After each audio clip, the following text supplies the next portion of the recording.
आज का टॉपिक है maths standard 9th chapter number 1 number system exercise 1.3 question number 4।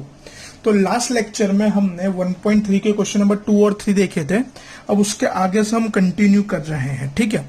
तो क्वेश्चन नंबर 4 पे ध्यान देते हुए, तो हमको क्वेश्चन नंबर 4 में क्या दिया हुआ है पहले वो देखते हैं।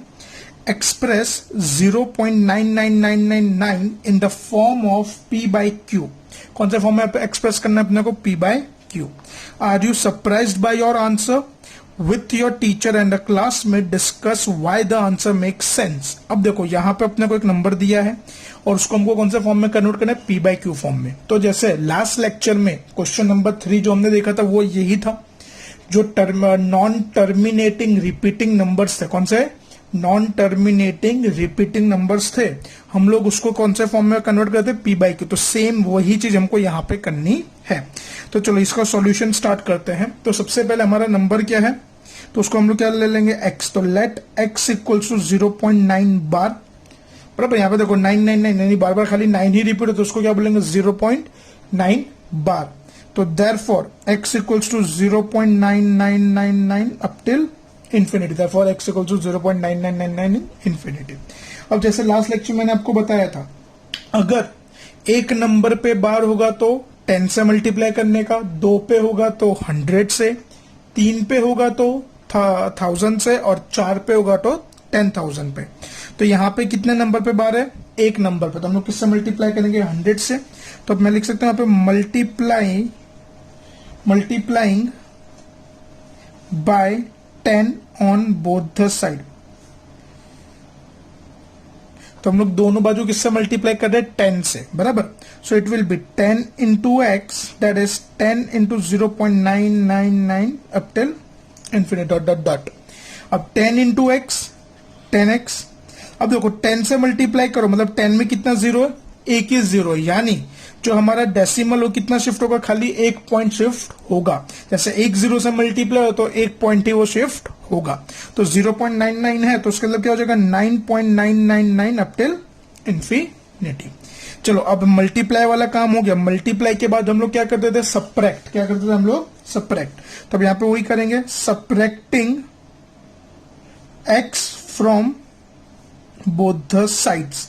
तो सब्ट्रैक्टिंग में तो फिक्स है हमेशा, ईच एंड एवरी सम, हमेशा खाली x को ही सब्ट्रैक्ट करना है, उसके अलावा और कुछ भी नहीं होगा सब्ट्रैक्शन में। हाँ, तो अब देखो 10x minus x 9.999 dot dot dot minus x. अब देखो 10x और x तो लाइक टर्म्स हो गए, तो 10 माइनस 1 तो कितना होगा? 9x। अब ऊपर अगर देखो ये 9.999 तो एज इट इज। अब ऊपर ध्यान दो तो x की वैल्यू क्या है यहाँ पे हमारे पास? 0.999 अप टिल इंफिनिटी। तो अब 9x as it is, 9.99 minus 0.99 तो कितना बचेगा? 9 बचेगा। कितना बचेगा? 9। अब 9 कहां बचेगा? डिवीजन। तो x इक्वल्स टू 9/9, तो ये कितना हो गया? 1। मतलब therefore 0.9 बार इक्वल्स टू 1। 0.9 बार इक्वल्स टू 1। तो अब मैं जैसे मैं आपको बताऊं, जैसे आपने कहा पे बोला है कि आपका आंसर जो है, are you surprised with answer? हाँ, तुम लोग सरप्राइज होगे। क्यों? क्योंकि 0.99 है और वो 1 आया कैसे? बराबर, वो 1 आया कैसे? तो उसका रीजन देखो, एज 0.9 बार goes on forever, there is no gap between 1 and 0.999, बराबर। hence both are equal। अब जैसे अपने को मालूम है जो 0.99 है वो कंटिन्यू रहेगा, इसका कोई लिमिट है आपके पास? नहीं। अब 0.9999 कितने? अब इसके बाद वाला की नंबर में बात करो तो इसके बाद वाला नेक्स्ट नंबर क्या होता है? 1। तो यानी वो दोनों के बीच में कोई डिफरेंस नहीं है, तो इसका दोनों को हम लोग सेम कंसीडर कर सकते हैं। या फिर एक और रीजन जैसे मैं आपको बताऊं, राउंडिंग ऑफ, बराबर। आपने 8th में पढ़ा था राउंड ऑफ करना नंबर्स को। तो राउंड ऑफ में अगर कभी पॉइंट के बाद 5 होता है तो एक डिजिट बढ़ जाता है, तो 9th के बाद क्या डिजिट आएगा? बराबर। तो उस तरीके से भी ये अपने बोल सकते हैं। तो चलो इसी के साथ हमारा क्वेश्चन नंबर 4 कंप्लीट होता है। क्वेश्चन नंबर 5 देखें तो सबसे पहले मैं उसका क्वेश्चन लिख देता हूं, फिर हम लोग डिस्कस करते हैं क्वेश्चन नंबर 5। अब देखो क्वेश्चन नंबर 5 में हमको क्या दिया हुआ, सुनो ध्यान देना जरा आप लोग। अब देखो क्वेश्चन नंबर 5 में हमको क्या दिया है, 2 सेकंड एडजस्ट कर ले हुए। तो अब देखो क्वेश्चन नंबर 5, तो देखो what can the maximum number of digits, what can a maximum number of digits be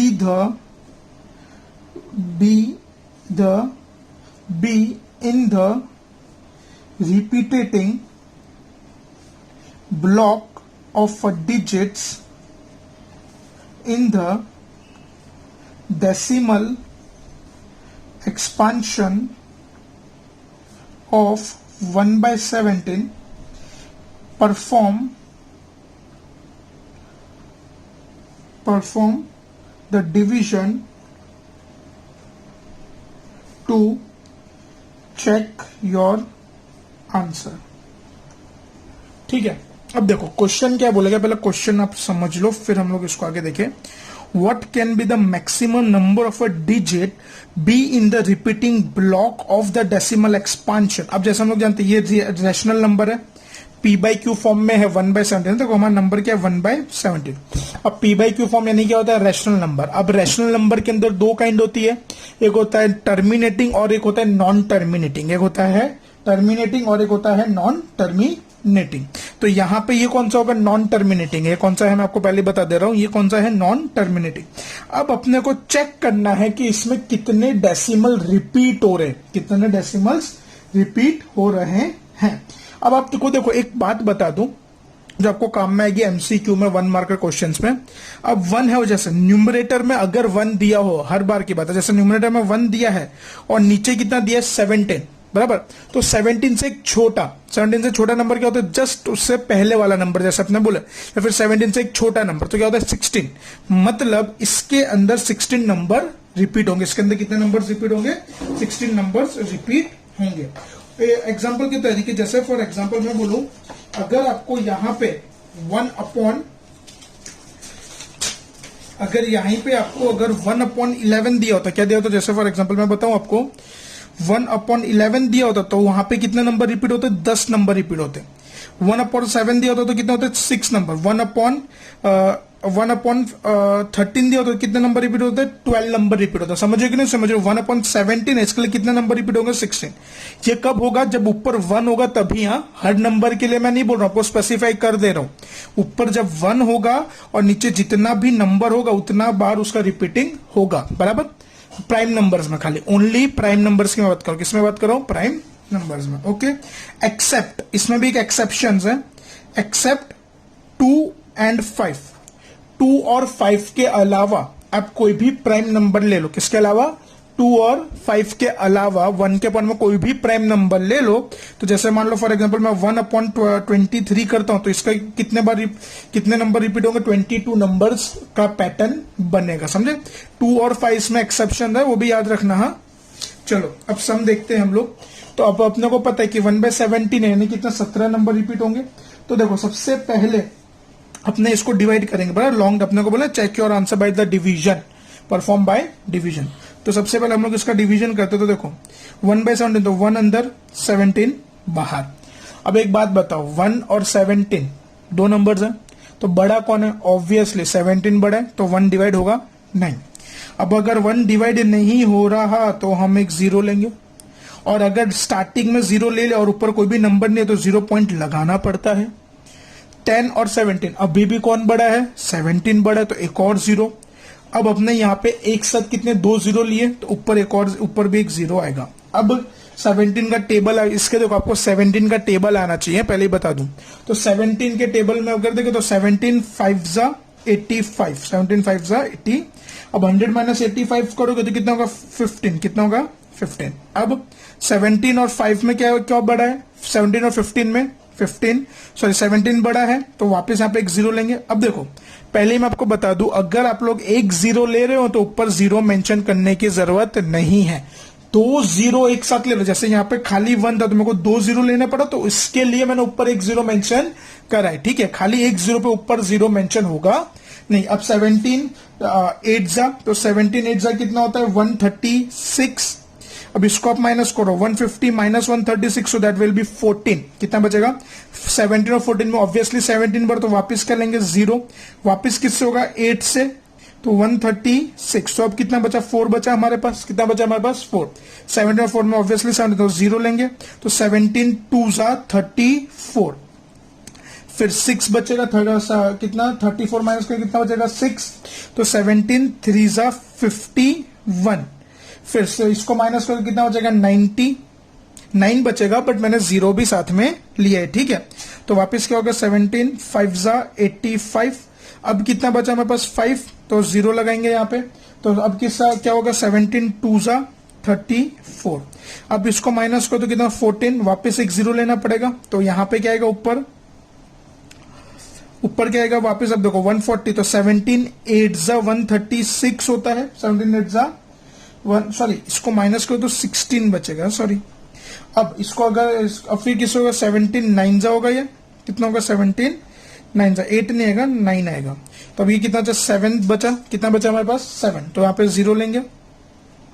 अब उसके बाद 17 4 जा 68 माइनस कर रहे हैं, तो कितना बचा यहाँ पे 2 बचा, तो एक और जीरो लेंगे, तो ऊपर क्या आएगा 1 आएगा, दैट विल बी 17 1 जा 3 बचा जीरो, तो वापस 1 से होगा ये, तो फिर अब इसको वापस कितना 17 होगा, तो यहाँ पे कितना बचा 130 बचा, वापस अब किससे करेंगे 7 से होगा ये 119, माइनस करो आप इसको जरा, 119 को आप माइनस करोगे तो कितना बचेगा 11 बचेगा, तो जीरो लेंगे, तो किससे होगा 6 से होगा, किससे होगा 6, तो 102। तो यहाँ पे कितना बचा 8, तो जीरो लेना पड़ेगा हमको, तो वापस किससे होगा 4 से 68। अब वापस अब देखो इसको मैं यहाँ पे थोड़ा शो कर दे रहा हूँ, यहाँ पे साइड में 68 का जो माइनस वाला पोर्शन है कितना बचेगा 12 बचेगा। अब 12 में एक जीरो लगाना पड़ेगा, अब वापस किससे होगा 17 7 जा 119, माइनस को क्या है 1। अब देखो 1 आया वापस, मतलब अब अगर अपन लोग आगे करोगे तो वापस ये 1 से पूरा वही पैटर्न रिपीट होगा। इसका मतलब क्या,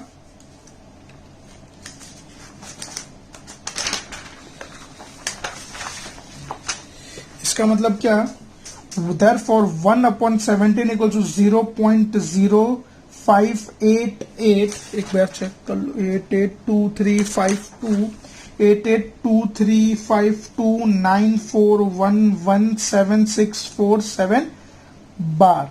अब काउंट कर लो 1 2 3 4 5 6 7 8 9 10 11 12 13 14 और 15 16। Thus there are 16 digits in the repeating block, बराबर। तो यहाँ पे कितने डिजिट्स है 16 डिजिट्स, यहाँ पे 16 डिजिट वापस रिपीट होंगे। मतलब कैसा 1/7 को आप क्या लिख सकते हो 0.05882352944117647, फिर 058823, इस तरीके से चलता जाएगा। चलो ठीक है, इसी के साथ हमारा सेकंड सम 5th नंबर का सम कंप्लीट हुआ। आगे बढ़ते हैं हम लोग क्वेश्चन नंबर 6 की ओर। अब देखो क्वेश्चन नंबर 6 में क्या बोला गया है हमको, बराबर। अब देखो क्वेश्चन नंबर 6 में क्या बोला गया हमको, जरा ध्यान देते हैं। लुक एट अ, पहले क्वेश्चन में लिख दूं, look at a several examples of a rational, look at the several examples of a rational numbers in the form p by q, where q is not equals to 0, where p and q are integers with no common factors other than 1 and having terminating decimal representation.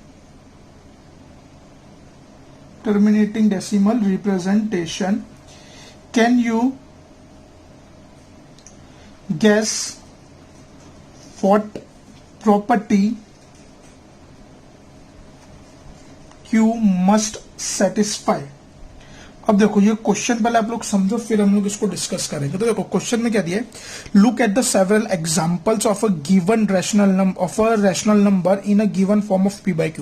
तो यहाँ पे अपने को number दिया नहीं है, हमको हमारे हिसाब से कुछ नंबर्स का एग्जाम्पल लेना है, हमको हमारे हिसाब से कोई भी नंबर लेना है, पर उसकी कंडीशन दी गई है क्या, where P and Q are the integer. अब देखो P और Q इंटीजर होने चाहिए, with no common factor other than 1। तो 1 के अलावा उनके बीच में और भी कोई कॉमन फैक्टर होना नहीं चाहिए। And having a terminating decimal, और एक और चीज क्या बोला है यहाँ पे, टर्मिनेटिंग डेसिमल होना चाहिए। ठीक है, क्या बोला है यहाँ पे, हमको टर्मिनेटिंग डेसिमल होना चाहिए। ठीक है, तो अब चलो, तो सबसे पहले फॉर एग्जांपल मैं लेता हूं 3/2। क्या लेता हूं मैं, 3/2। तो 3/2 को अगर अपना डिवाइड करेंगे तो कितना होगा, 1.5 होगा। फिर मैं बात करूं, फिर जैसे फॉर एग्जांपल मैं लेता हूं फिर 1/5। तो 1/5 को डिवाइड करोगे तो कितना होगा, 0.2 होगा। जैसे फॉर एग्जांपल मैं लेता हूं 7/8, तो यहां पे कितना होगा, 0.875 होगा। एक और एग्जांपल जैसे मैं लेता हूं 8/125, तो ये कितना होगा, 0.064। अब अगर आप लोग यहाँ पे ध्यान दो, जैसे 2 है तो मैं 2 को अगर पावर के फॉर्म में लिखूंगा तो क्या होगा, 2:1। 5 है तो उसको पावर के फॉर्म में क्या होगा, 5:1। 8 है तो उसका पावर फॉर्म क्या होगा, 2:3। याद है ना, ऐसा एक्सपोनेंट पावर लास्ट ईयर आपने पढ़ा था। फिर 125 को लिखूंगा तो वो 5 द क्यूब होगा कि नहीं होगा, बराबर। तो यहां पे हमने क्या ऑब्जर्व करा, we observe that the prime factorization of Q has only powers of 2 or powers of 5 और powers of both।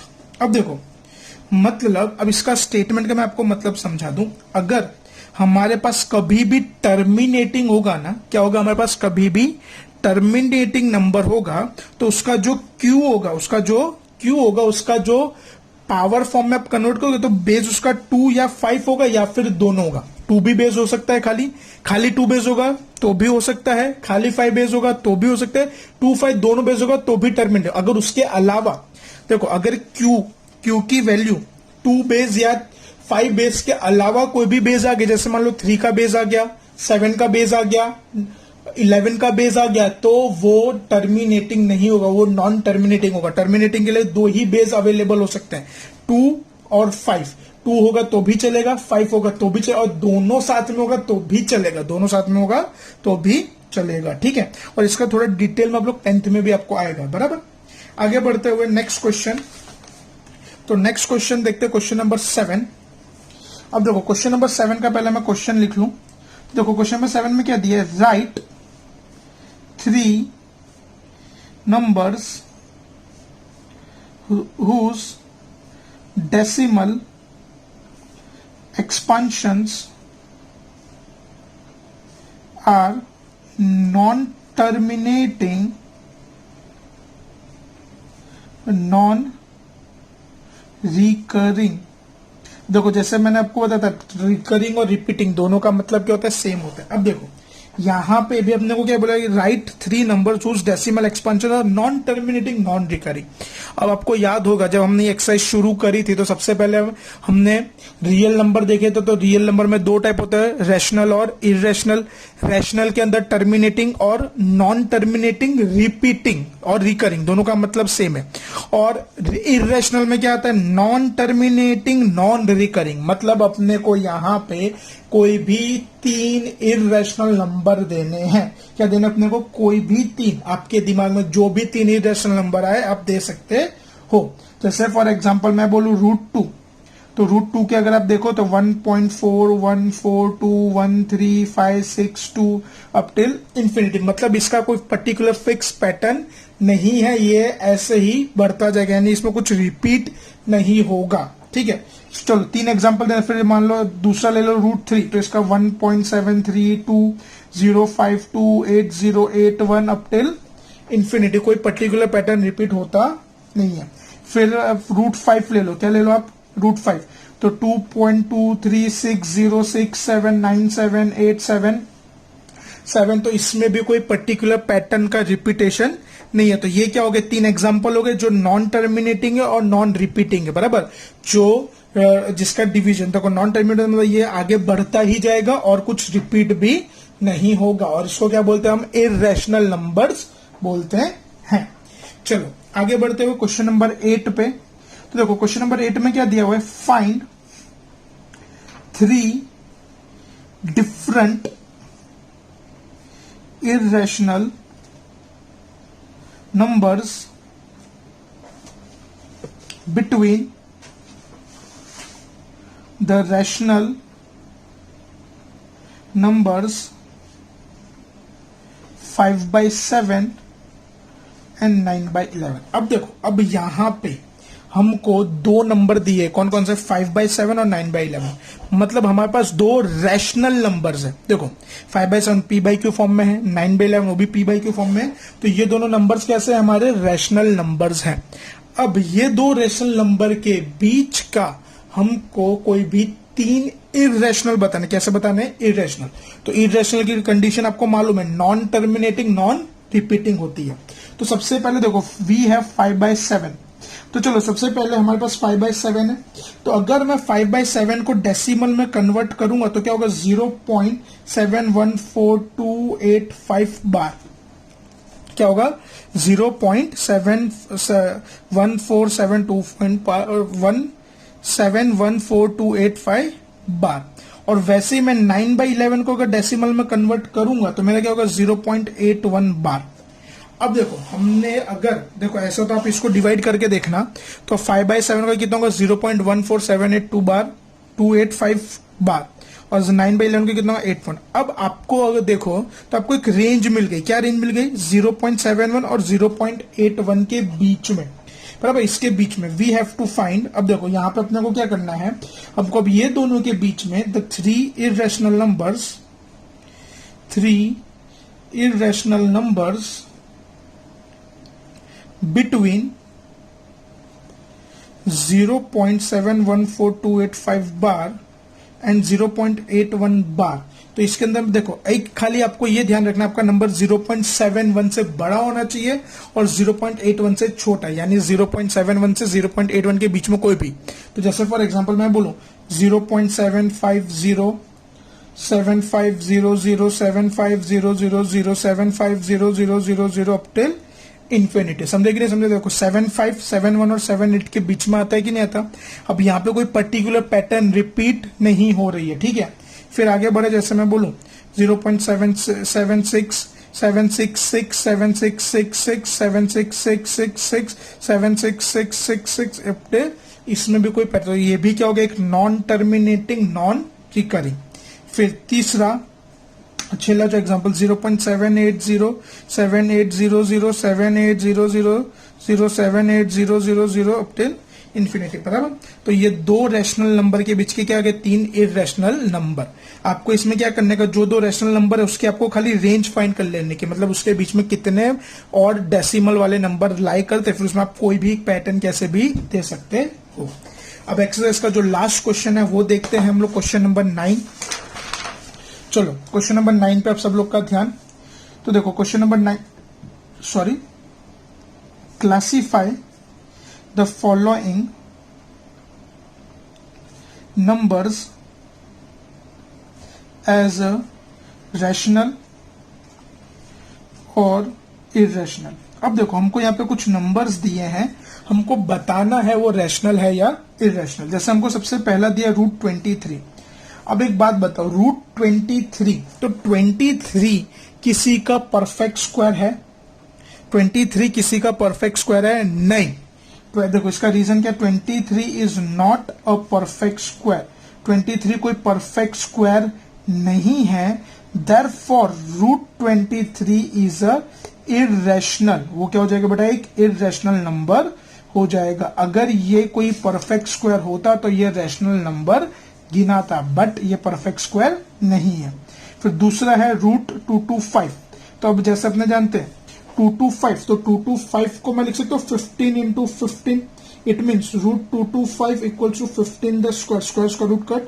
Therefore, √225 is a rational number. बराबर, अगर रूट के अंदर कोई परफेक्ट स्क्वायर होगा तो वो रैशनल नंबर होगा. जैसे √4 हुआ, √9 हुआ, √16 हुआ, √25, तो ये सारे रैशनल नंबर हैं. बट अगर कोई कोई परफेक्ट स्क्वायर नहीं है और रूट है तो वो इररेशनल नंबर कहलाता है. फिर थर्ड नंबर क्या दिया है? 0.3796. तो यहां पे तो पहले से ही देखो, यहां पे हियर 0.3796 इज अ टर्मिनेटिंग. ये देखो, ये कौन सा है? टर्मिनेटिंग है. टर्मिनेटिंग, अगर टर्मिनेटिंग है तो ये क्या हो जाएगा? So it is a rational number. देखो, टर्मिनेटिंग तो रैशनल में आते हैं ना, तो ये क्या हो गया हमारा? Rational number. फोर्थ नंबर 7.478478 ... तो अब सबसे पहली चीज आप अगर देखो तो 7.478478 ... को मैं लिख सकता हूं 7.478 बार. तो यहां पे क्या होगा? Here 7.478 bar is a non terminating recurring. ये कैसे बेटा? नॉन टर्मिनेटिंग रिकरिंग है. So it is a rational number, क्योंकि नॉन टर्मिनेटिंग रिकरिंग भी किस में आता है? रैशनल नंबर में आता है ना. So it is a rational number. Last question number 9 का लास्ट सम, क्वेश्चन नंबर 5 जो हमको दिया है. क्या दिया है हमको? देखो 1.10101000100001000001 ... अब जैसा आपने देखा साफ, हियर 1.100001 ... इज नॉन टर्मिनेटिंग. ये क्या है बेटा? Non terminating, non recurring. So it is a irrational. अगर आप लोग इसकी पैटर्न देखो तो यहाँ पे कौन सी पैटर्न है? Non terminating, non recurring. तो नॉन टर्मिनेटिंग, नॉन रिकरिंग किस में आती है? एक इररेशनल नंबर में आती है. इसी के साथ हमारा आज का लेक्चर पूरा होता है. तो ध्यान से ये देखना, ये सारे सम्स वापस आपको क्लास वर्क में नोट डाउन भी करने हैं. ठीक है.